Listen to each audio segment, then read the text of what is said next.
Hello. Today we will begin a discussion on ethics for the course, which will have to pertain with ethics with your instructor, W. Russell Crawford. I'm just kidding. Obviously, I don't smoke a pipe, but if you speak with a British accent and a rich baritone voice, you seem like you're a little more intelligent. So now we have that goofy joke out of the way. What we want to do is, first off, let me just go ahead and introduce you to this course in ethics. Now, what we want to think about when we begin this discussion is the fact that ethics itself is obviously a sub-branch of philosophy. So sometimes these topics or this particular branch of philosophy, this sub-discipline of philosophy, will come under, say, even an intro or an introductory to philosophy type course, because you're going to touch on some of these same questions, some of these same topics, we could say. Now, part of what I want you to do is to, hopefully, if you're in this course, I hope you're already interested in taking this journey. But if not, and even if so, to some extent, you're probably already interested in these questions or ethical considerations, rather, and you're going to see how relevant they really are in regard to your life. Now, having said that, what I do want to try and accomplish as well is to rope you into the relevancy of ethical considerations and ethical topics in regard to your everyday life. Now, if you'll look at the slide here, if we can get this thing to work. Okay, let's see.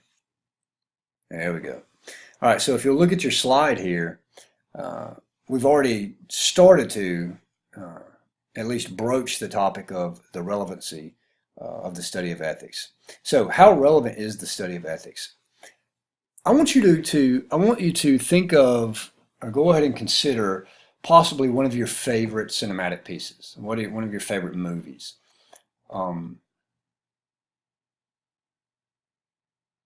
Think about the plot of that particular movie. Think about what the movie revolves around. I'm willing to bet that at least 90%, if not virtually, if not practically speaking, all cinematic pieces or all movies are going to revolve around some ethical question, some ethical consideration that draws you into the importance or the seeming importance of what you're watching or what you're viewing for this entertainment here. Now, were this a live course, say, you guys were sitting in front of me and I were, in real time, I would actually ask you, I would say, hey, look, name a couple movies, pick out a couple movies, and I guarantee you that I can point out that really what's driving the interest in that movie, what's driving say you're sitting on the edge of your seat in that, is there's some sort of ethical consideration going on, no matter what the movie is. Think of, off the top of my head, Superman, right? Think of any of those versions, they've made them out the yin yang now. These versions of the Superman franchise type movies. Now, let's just take, for example, Superman having to do whatever, right? Now, in most cases, it's him having to save, the hapless or bumbling humans from, General Zod or whoever the case may be, whoever the bad guys may be in that regard. Now, what if you weren't thinking in terms of ethics? Meaning, when you were watching that movie, what if you just didn't care if Superman allowed, say, the humans to die, or the innocents to be slaughtered, or, say, the little old lady to get, zapped by, General Zod or whoever the bad guy may be in that particular case. No, what's keeping you interested, what's keeping you involved, what's keeping you on the edge of your seat is that you feel like there's some sort of sense, or there's some sense of the rightness. And I mean that in the most robust sense of the word possible. You feel like there's a rightness, there's an oughtness for Superman, right? To keep these individuals from being attacked by someone that we would see as bad or deem a bad guy or whatever, a villain. But what if you didn't think in those type of categories? Again, how interesting would the movie be if no one felt as if Superman or whoever your hero is has any sort of obligation at all to quote unquote do the right thing? What if no one thought like that? How interesting would these movies be? How would you be on the edge of your seat? No, not at all. It wouldn't even matter. Again, now go through virtually any movie that's not, say sports driven, and even there you're going to find these considerations. But virtually any drama, any rom-com, even your typical guy's action movie, it's going to revolve around some sort of ethical consideration. Or looking at our next example just on television. At the recording of this particular lecture, The Walking Dead has already, in some sense, passed its peak of popularity. However, it does reflect something that's going on in society and society's interest in these post-apocalyptic type movies, these dystopian futures where everyone is destroyed, say a zombie virus comes in and wipes everyone out, or a nuclear disaster happens, some sort of international meltdown in some sense. Something bad has happened, right? Now, what makes these interesting is you've got these groups of individuals, and they're trying to survive, right? Now, all of a sudden, they find themselves having to make decisions like, should we kill this dude? Should we let this person live? Or hey, we've come upon these survivors in this little neck of the woods over here. They don't know we exist. Should we overtake their village and take their supplies, even though they seem relatively peaceful? Because hey, look, if we don't, we've got these children in our village or whatever, our little tribe or whatever, that'll die if we don't go in and take some of these supplies, or if we don't overtake this village.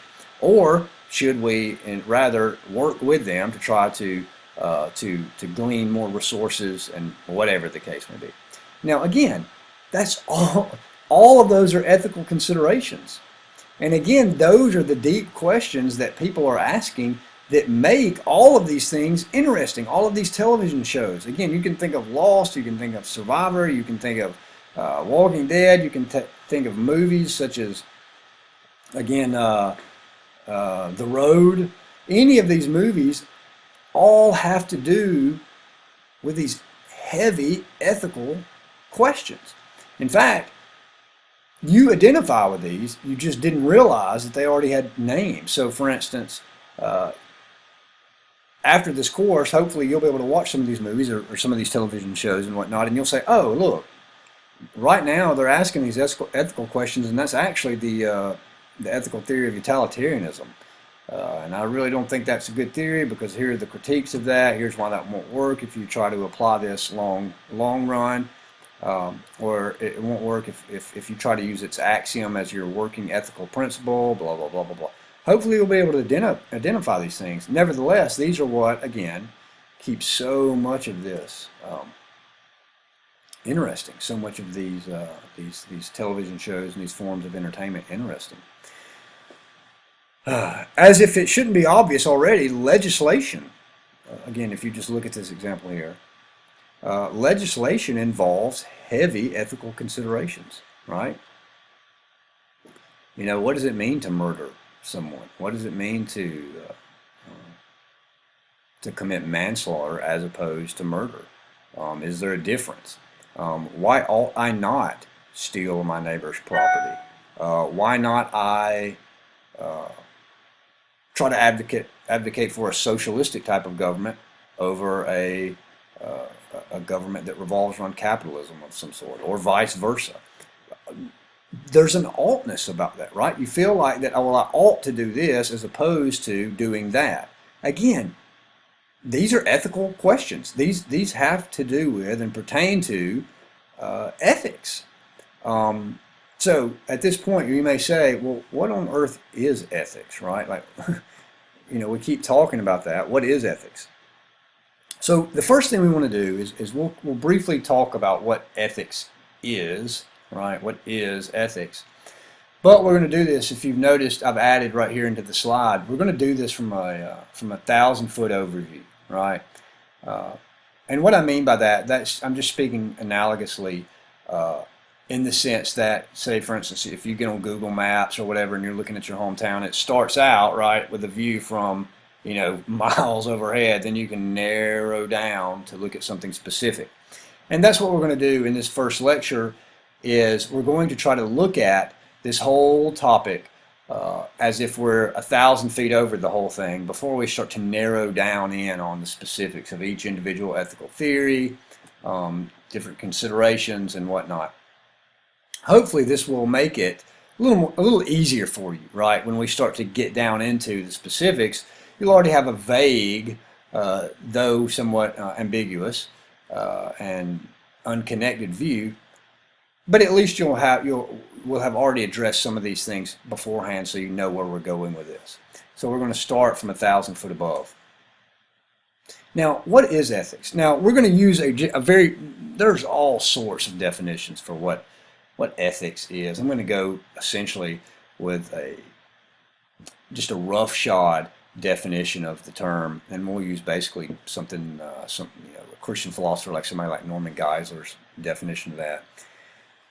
And ethics essentially is this: it deals with what is morally right and what is morally wrong, and how you make those decisions. So that's what ethics is, right? Now, there's going to be something too in a slide in just a moment, a consideration that I want you to keep in mind, and that's going to have to do with meta-ethics. And you may be thinking, well, whoa, what on earth is meta-ethics, right?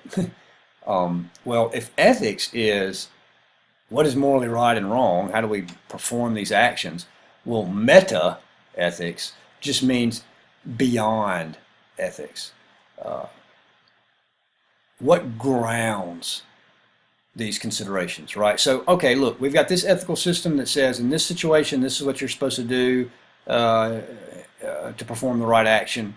Well, then the deeper question is, well, who says or what says that that's the right action? Why ought I do that, right? Like, why should I do that? All right, you've got this little ethical system that says when you get in situation X or circumstance Q, then this is what you're supposed to do.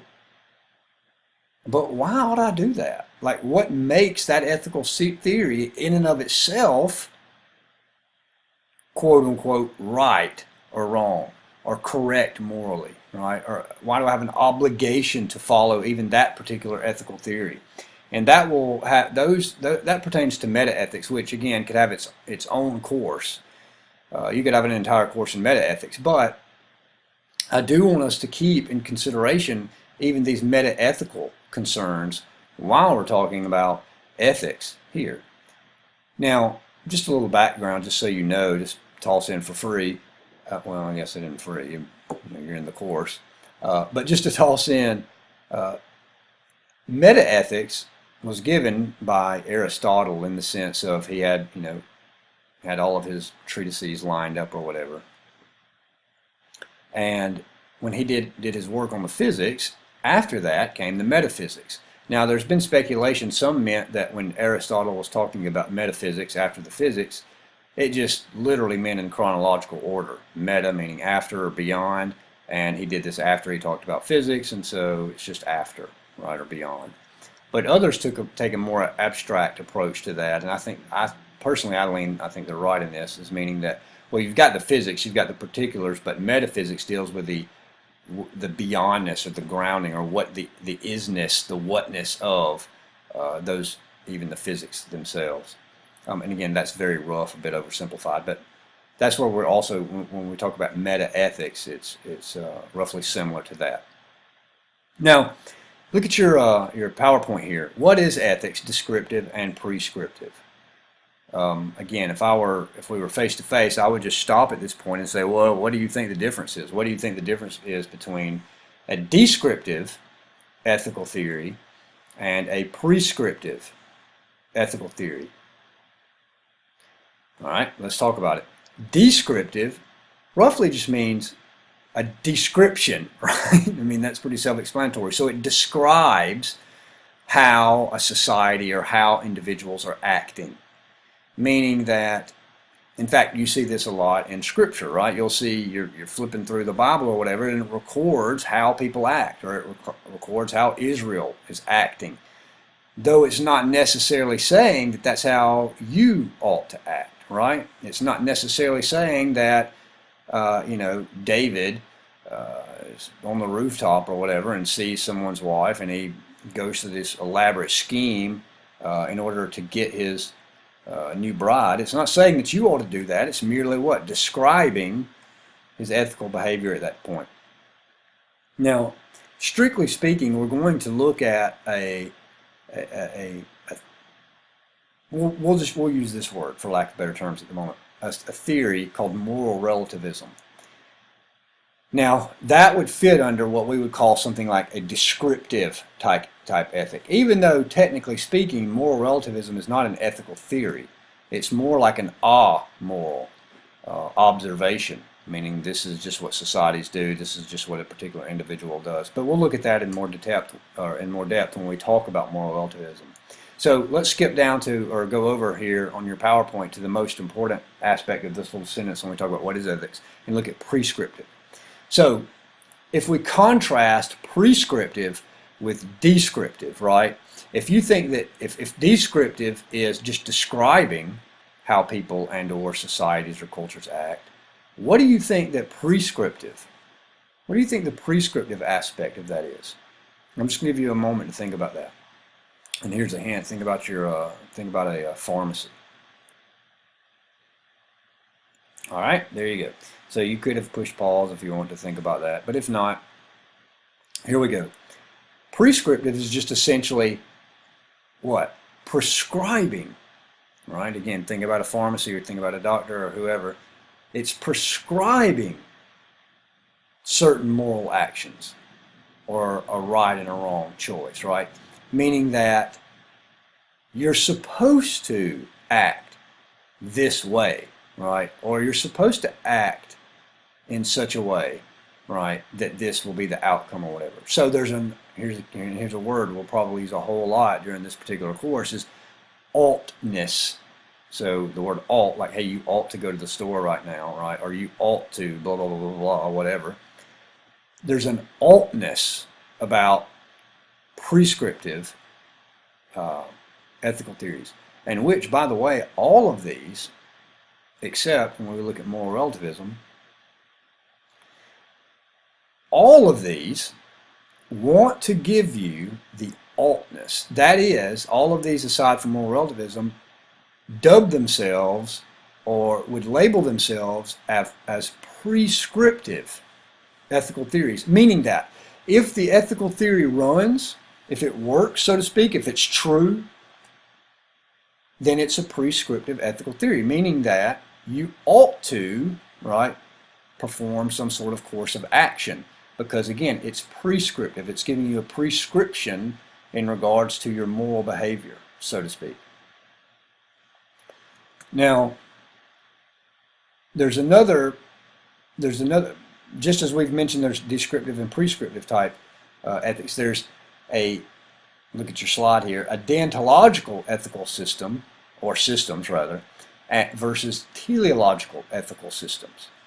Now, your deontological type systems are going to be concerned with the principle right then, right there, right? Meaning that and best way to say it is this: they're not concerned about per se, as their axiom. They're not concerned about the consequences that may or may not result of some particular ethical choice.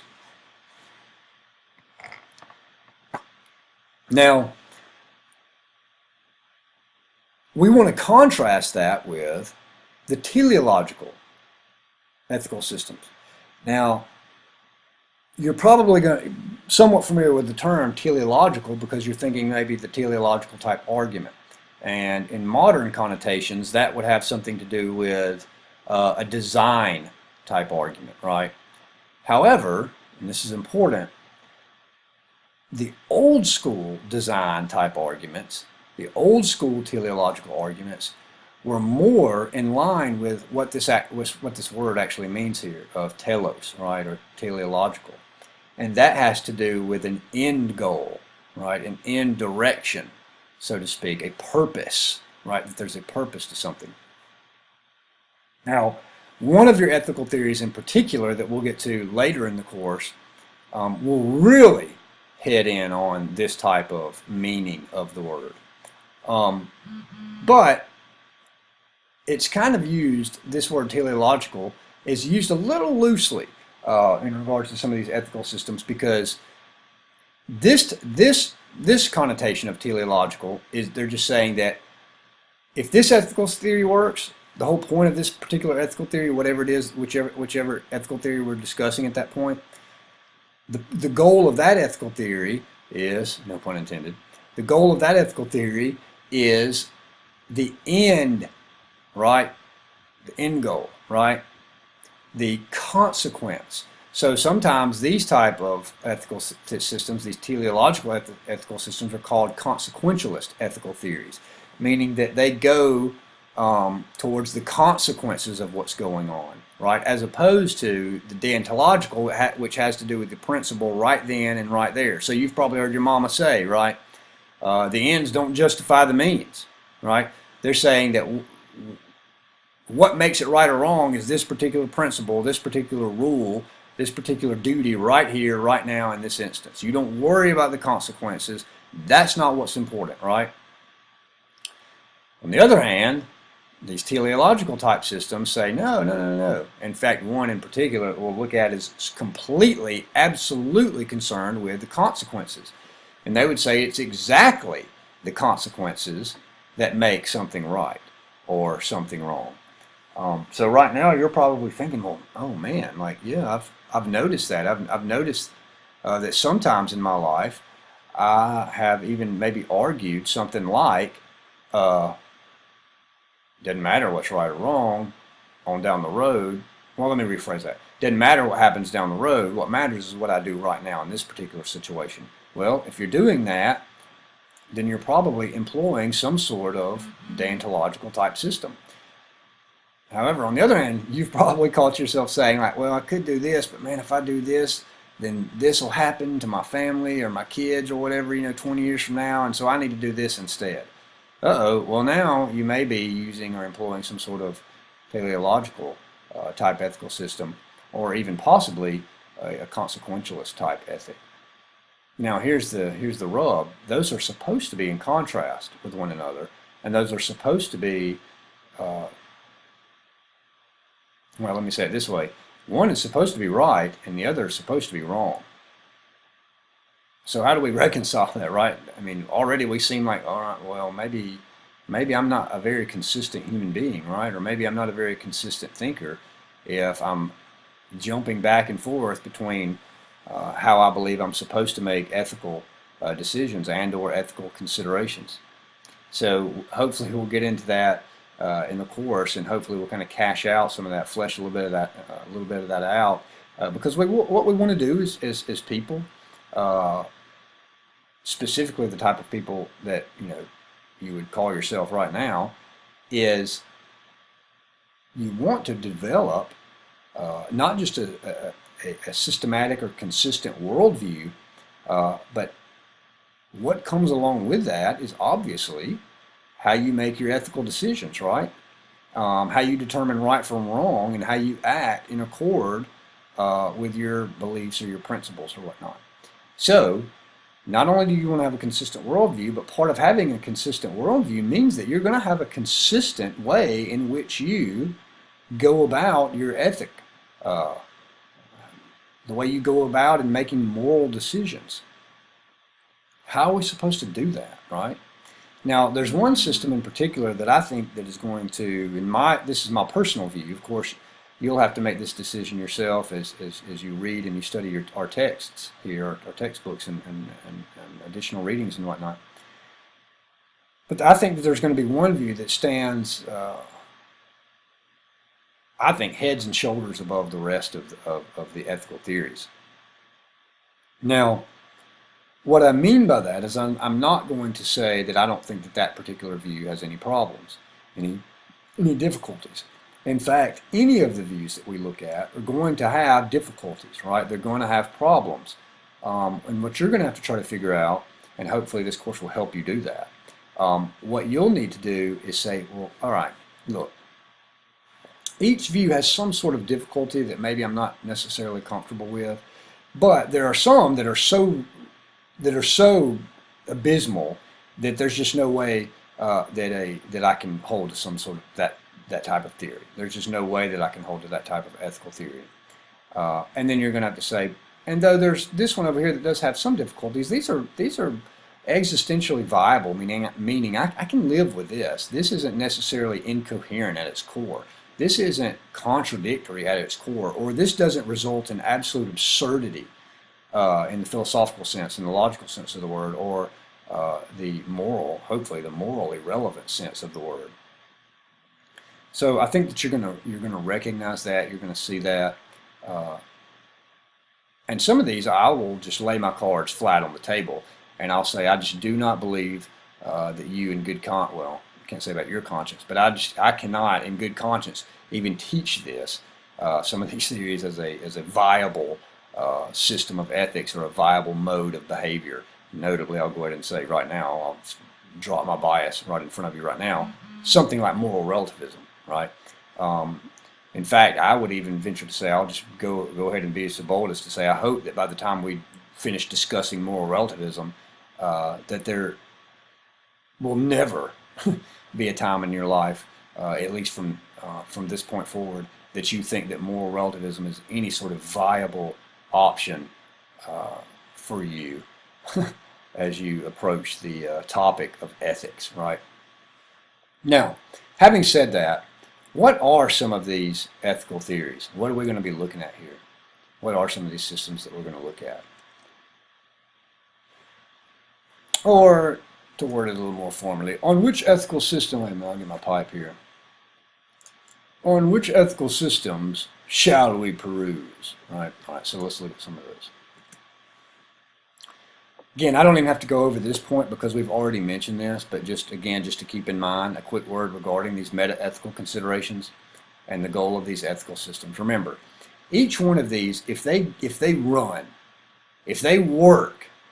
then they are supposed to give you what? The right and the wrong types of moral choices to make, right? Or the right or wrong action that you should take in some sort of circumstance, in some sort of moral circumstance. You're supposed to take that action, right? So, having said that, let's look at some of these. We're going to look at moral relativism. Again, to kind of keep in mind our 1,000-foot overview here. We're going to look at moral relativism, and we're going to divide that up into something like an individual type of relativism. Some thinkers like Frank Beckwith, moral philosopher, he likes to call something like that I say relativism. Pretty self-explanatory, right? If it's individual, then you could, maybe say something like, well, that's an I say sort of relativism. Now, in regards to cultural or societal, there's a type of relativism in regards to that, right? A cultural type relativism. And again, same thinker would say something like a society says type relativism. Sometimes this is called conventionalism, right?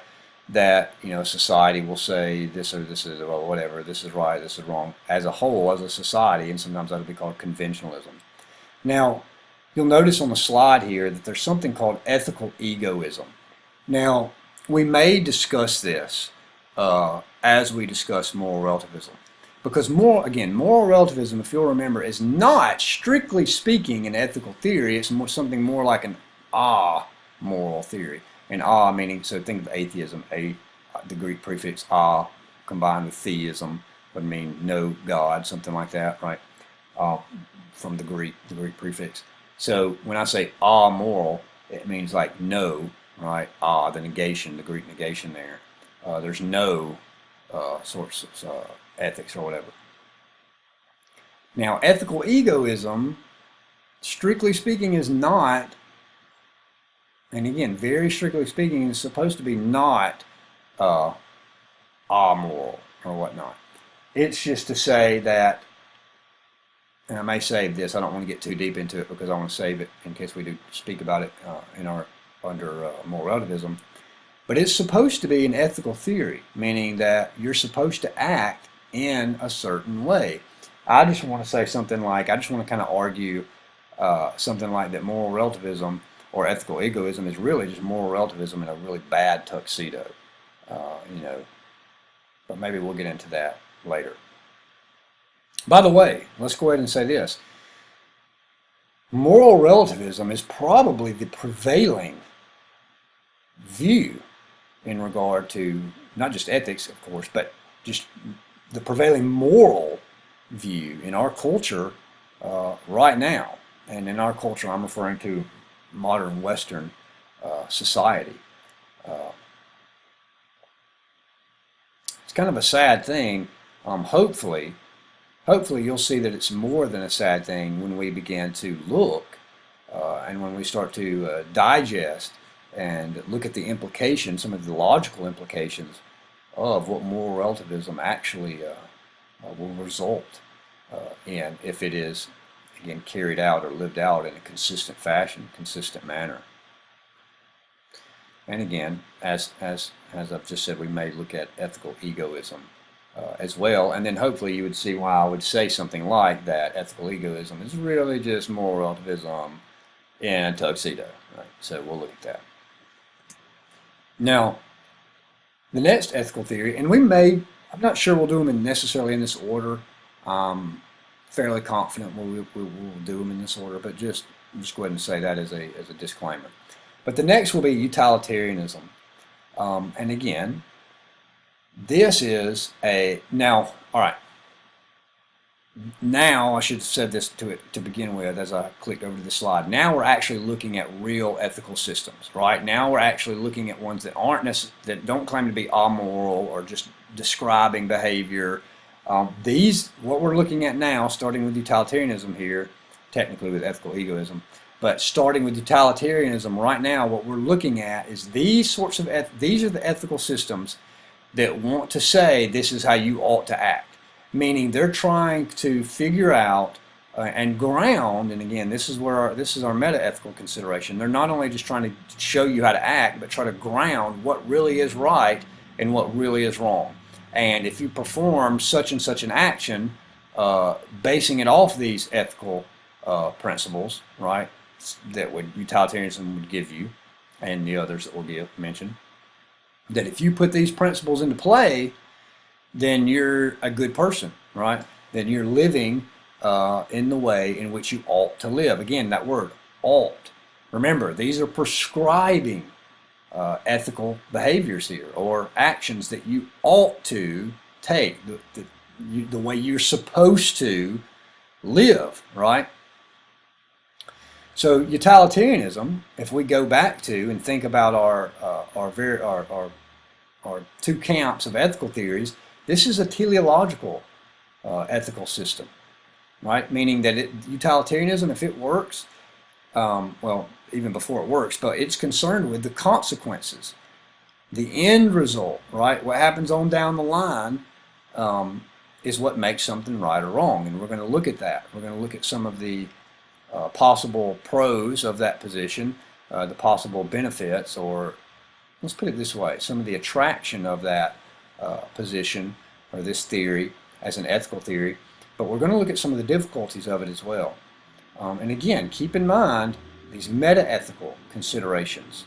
Remember, because if utilitarianism works, if its axiom works, if its core principle holds, then this is supposed to give you the good, right? The good, what is right, right? And how you're supposed to act in regard to that. Now, what's our next? Oh, well, first let me say this, looking at your slide, act and rule variation. So, even within utilitarianism, and this is a consequentialist type ethic, even within this, you're going to have something like an act utilitarianism, and you're going to have something like a rule utilitarianism. Don't worry about what that means for right now. I'm just going, again, we're just doing a 1,000-foot overview. So you've got utilitarianism, and even that can be kind of subdivided into act and rule variations of that particular ethical theory. Now, deontological ethics. Remember, this is the right here and the right now, this principle, this duty. This is what makes something right or wrong. Not necessarily the consequences, right? It's what, well, and I shouldn't even say not necessarily, just not the consequences. It really is about this particular rule right here, right now, right? Now, we're going to look specifically at the Kantian version. And when I say that, when I say Kantian, I'm referring to the modern era philosopher, Enlightenment era philosopher, Immanuel Kant. And by the way, when philosophers say something like modern era, they're not talking about modern as in like right now. I know that's ridiculous, but there would be now, if you're talking about the era of right now, philosophy right now, it's called contemporary philosophy. The modern era is similar to or related to the Enlightenment era of philosophy. So roughly from the time of René Descartes to Friedrich Nietzsche, right around the end of the 19th century. So right at the end of the 1800s there, you've got something like, again, Descartes all the way to Nietzsche. That would be the modern era. Anyway, that's just there for your own whatever. So, I want you to know at the outset that divine command theory is also a deontological type ethical theory, right? But we're going to look at that specifically. We're going to look at that by itself. We're going to look at that individually as its own ethical theory. Even though a lot of times people will go ahead when they're looking at ethics and theories of ethics, they'll just kind of lump all these together, this Kantian version, divine command theory. But really, they seriously don't need, in my estimation, they just don't need to be lumped together. These two theories need to be lumped or viewed separately. Now remember, Kantian ethics, or Kantian version of deontological ethics, is obviously a deontological ethic, but so is divine command theory, and so will some of these others that we're about to look at. Now, natural law theory. This is probably, now some of them are very convoluted and difficult to evaluate, difficult to put into practice. This is going to kind of have a bit of, it's going to be both of those in some sense, meaning that it may be the most philosophical, it may be the most abstract to understand. Now, but here's the irony, is that if this ethical system is true, then you're already doing it. So in that sense, you would already be doing and utilizing and putting into practice this ethical theory, or let me be a little more specific. Most people would already be doing, all things being equal, most people are already utilizing this ethical system, though they don't even realize it, due to the nature of the intellect and so on, some of these things that we'll discuss when we actually talk about natural law theory. Now, we should also say as well that natural law theory is also a teleological type system. But remember, when it says teleological, remember, more nuanced. This is, again, philosophy. When we're talking about philosophical topics, we have to be very nuanced at times. But it's not necessarily saying the consequences, though it is concerned with that. It's not just saying the consequences. It's talking about the end goal or the purpose of a thing in and of itself, right? Meaning if there's a thing that exists, then the thing in question has a purpose or an end goal in and of itself. And so ethics, specifically in regard to people, has very much and everything to do with that end goal or purpose. And we'll get into and we'll talk about this in much more detail when we look at it. Now, it is important to realize and important to point out that the framing of the Constitution had a lot to do with this, or even the Bill of Rights, those sorts of things had a lot to do with this particular ethical theory. It was lurking around in the background, so to speak. You can kind of see this when you read through the historical document there.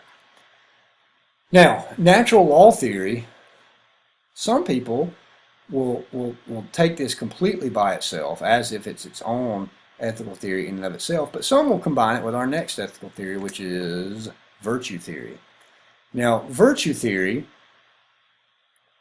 and again, we're going to look at these. Again, don't worry about if you're confused or if you feel bogged down. Remember, we're going to go into these. We're going to go into each of these specifically, right? So you don't have to worry about that in that regard. We're just, again, 1,000-foot overview.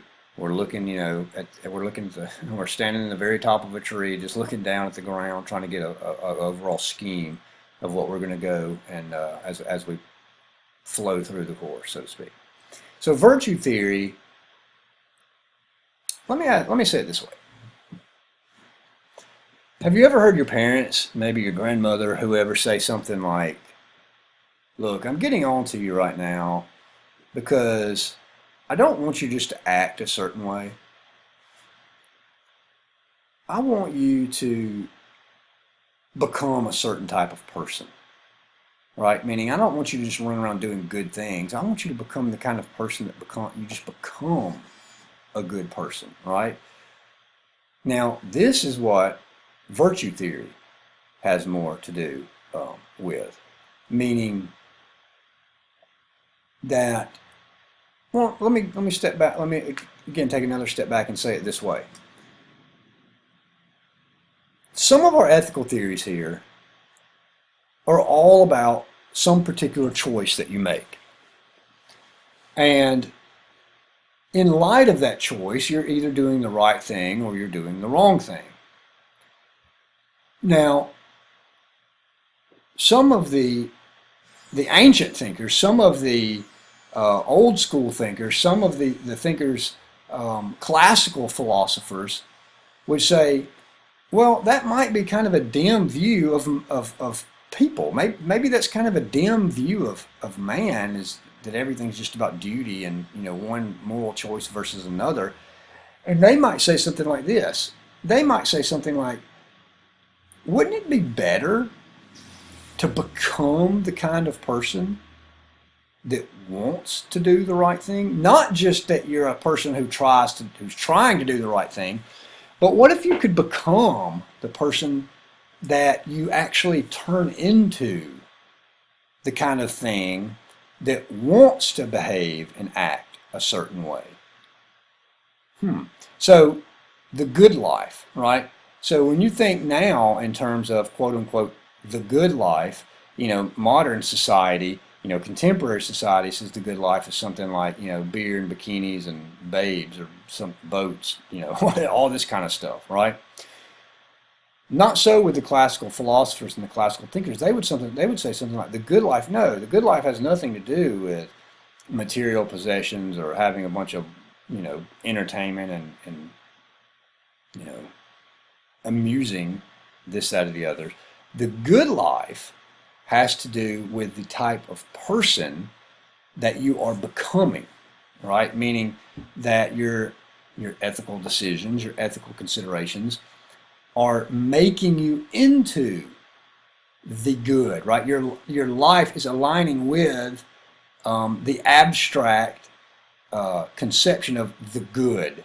That is the good life. You're living the good life, meaning you may be completely broke, or you may be jobless, or your health may even be terrible, but you're still, they would say, living the good life, because again, the good life has nothing necessarily to do with material possessions or again, babes and boats and bikinis and beer and whatnot. It has to do with this type of person that you're turning into, that you're becoming. And this has something to do, or not has something to do, but has a lot to do with virtue theory and what this ethical theory espouses. So this is a completely irrelevant chart at this point. Just to put there to make sure you're paying attention. I'm just kidding. So hopefully that's going to round out what we're looking at right now in regard to our ethical theories. So this has been kind of a 1,000-foot overview, but a couple concluding thoughts here. We're just flipping back through the slides, looking at some of what we've discussed thus far. Sometimes it's tossed out. These are just some logical considerations. So as we conclude this, I want you to think of a few things logically. A lot of people will espouse that there's no right or wrong actions. And, sometimes in a typical philosophy class, they may toss out something like what is considered a moral dilemma. And based upon different reactions to that moral dilemma, some will try to argue that there just is no right course of action, and they'll say, look, all of these people disagree on this particular what ought to be done, so how can you say there's a real thing, a real right, a real wrong in this particular scenario X when no one can agree with what ought to be done? In fact, you see this all the time on talk shows, on modern, contemporary news media outlets, some social media, arguments with your friends and whatever. They'll say, well, look, you say we're supposed to do this, he says they're supposed to do that. Look, see, nobody knows what they're supposed to do. But notice that logically it doesn't follow that if people disagree on a difficult moral dilemma, some moral consideration, that if people disagree, it doesn't follow logically that there's not a right answer. So look at it this way. My wife, she's taught, in a public school for, a decade and a half or so. And part of what she teaches is mathematics, right? Now imagine if she puts a difficult equation on the board, right? And she asks the students, all right, what is the right answer to this equation? And if you guys were here with me, I'd just write one on the board here. And let's say that no one knows the answer, right? It's just a difficult question, a difficult equation, and no one comes to the answer. Does it logically follow that therefore, since no one knows the answer, or that because everyone disagrees, let's say they all get the thing wrong, that since they all disagree that there's just not a right answer? Does it follow logically from that? No.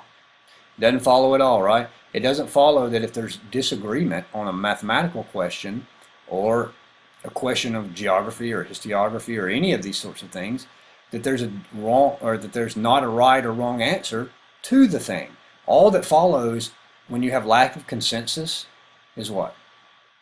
Lack of consensus, right? That's what follows from a lack of consensus.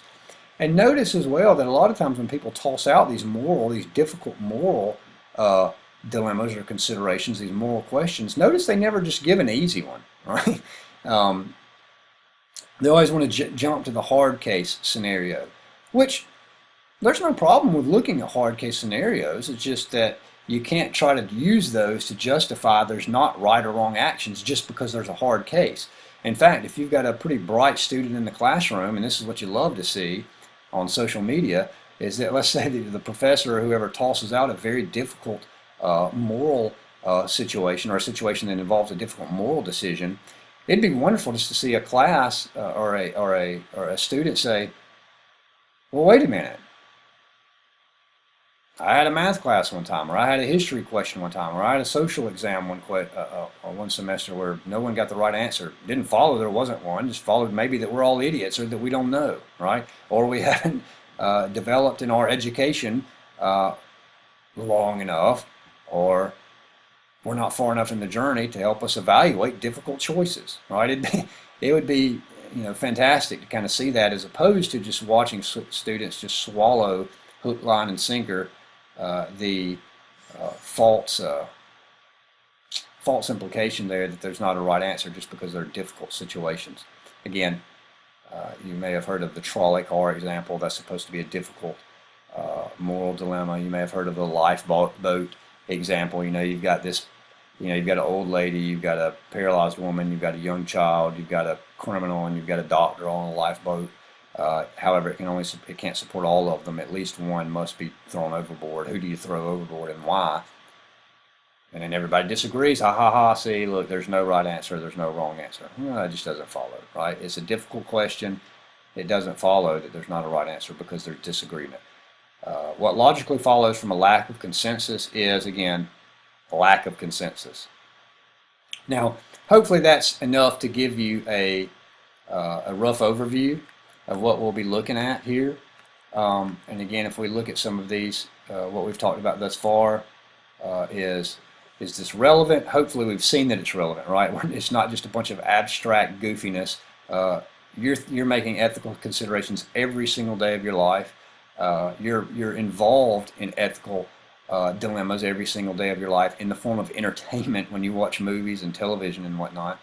When we consider rules as far as legislation goes or law, view from 1,000 feet above, what is ethics, right? All deontological versus teleological ethical systems. We're going to look at moral relativism, possibly ethical egoism. We're going to look at utilitarianism as an ethical theory. We're going to look at natural law theory as an ethical theory. We're going to look at deontological, Kantian deontological theory as an ethical theory, and divine command theory, virtue theory. We're going to try to get through a lot of these and look through a lot of these. So, having said that, enjoy the rest of your day. Watch this again if you need to. Flip through the PowerPoints if you need to.